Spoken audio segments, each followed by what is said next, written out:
I put roughly 5 hours into the Anthem beta, and I have some thoughts. This is not a review, but I will discuss if the game as I have seen it is worth purchasing to me, while giving reasons for and against so that you can make your own conclusion, dear viewer.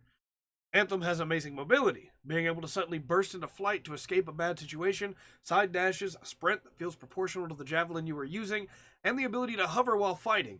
All of this makes you feel free to move as you wish, or it would, if not for the heat gauge. Upgrades can make it last longer, and there are tricks such as flying over water or diving to replenish it, but it was a constant bother in my time with Anthem, reminding me that I could not just fly to my heart's content.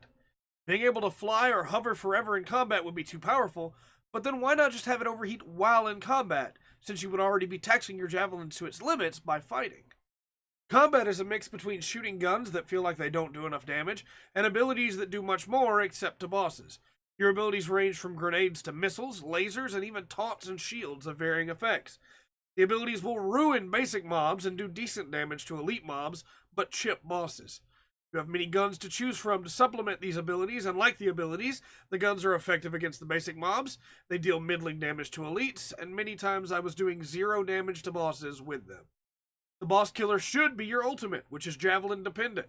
The ultimates do chunk bosses, but do not kill them.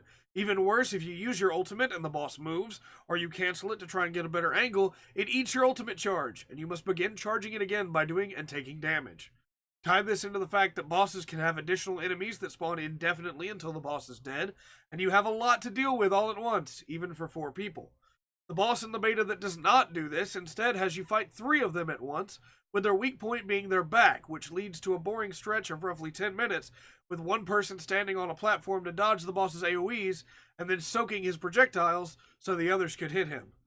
Bosses also have massive amounts of health, one of which took me upwards of 18 minutes to kill on my first time killing it.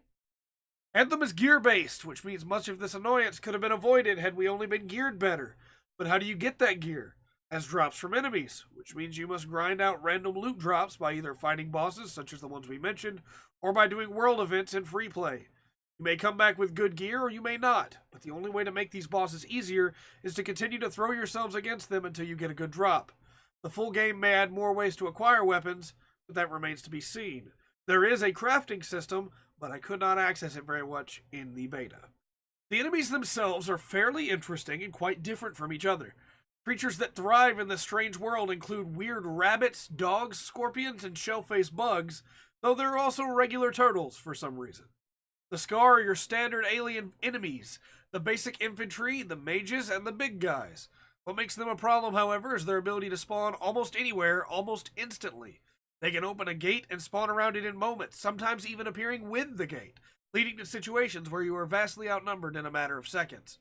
Add this on to the fact that the enemies are quite accurate, and you can see how quickly my Colossus drops.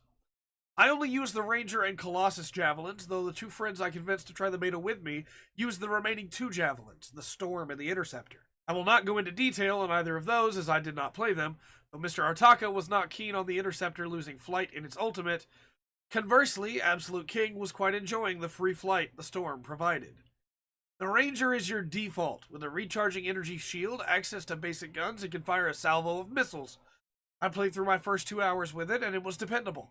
My goal, however, was to be the tank for the team, so I chose the Colossus. The Colossus is the big guy, armed with a mortar and a shield it carries. However, it has no energy shield, and the shield it carries has to be destroyed before it recharges. What this led to was feeling unstoppable in small conflicts with the shield, and being worthless in large conflict.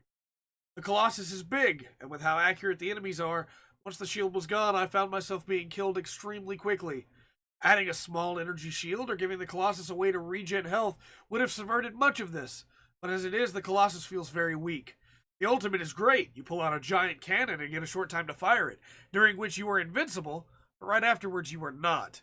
This is the thing that saddens me the most about Anthem, because the big hulking powered armor should feel like a big hulking powered armor.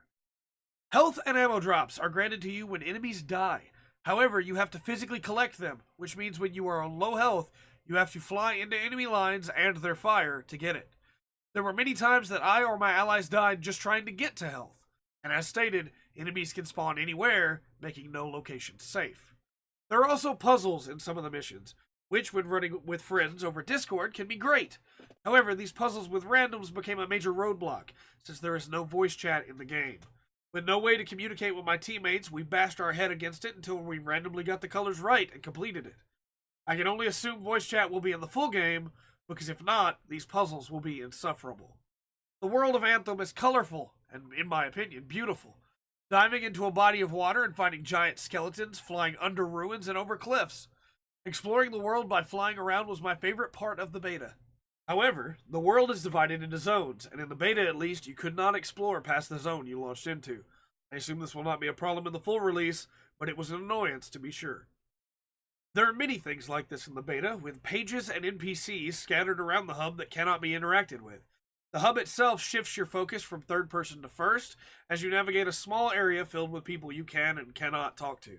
The beta drops you into the story at level 10, and thus gives you no information as to who these people you are working with are, or why you should care about them. This is fine, as well-written dialogue would win them over for you, but it does not work for me here. Your mileage will vary, of course, but all of these NPCs wound up bland for me, with the exception of the barkeep who wants to be an actor. However, in the short time of speaking with him, we had 3 completely different conversations, and although I could reference the previous, he never did. The beta itself is full of bugs. My character's audio bugged out mid-conversation, pop-in is everywhere, character models being places they should not be, and enemies sliding around upon death. These are excusable, as this is a beta. The connection issues could be waived as well, if we weren't so close to release. Many times I've tried to change the loadout of my javelin, only to be stuck on a screen that read me as level 1, a level I could not achieve in the beta. It would then boot me back to the menu, or the place where the beta began. This happened 3 times.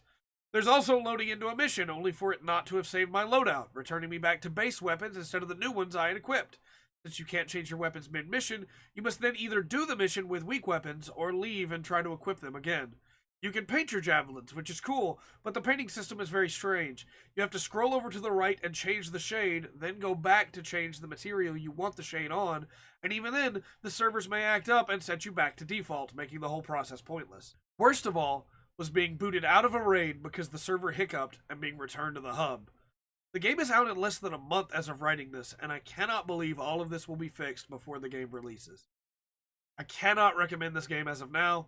I was moderately excited for Anthem, but unless quite a bit changes, I will not be picking it up. With all that said, I have been Trey. This has been The Full Spectrum. Let me know how you feel about Anthem and the Anthem beta in the comment section down below, and remember to always enjoy the full spectrum that Anthem has to offer.